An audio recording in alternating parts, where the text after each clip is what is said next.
С огромной честью и радостью объявляем скульптуру, юбилейную скульптуру члена Государственного Совета России и лидера ЛДПР Владимира Жириновского открытой.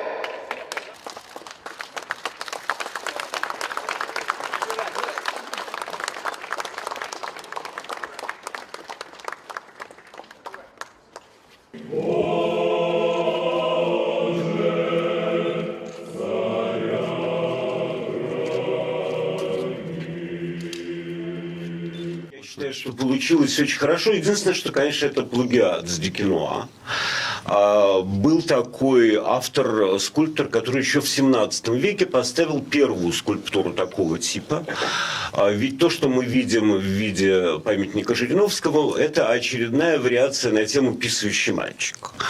Но в данном случае мальчик делает, вероятно, это не расстегивая и не снимая брюк, судя по выражению лица, испытывая от этого какое-то особое, непередаваемое, практически государственное удовольствие. У нас есть теперь свой писающий мальчик, тайнописающий, тайнопись, политическая тайнопись России.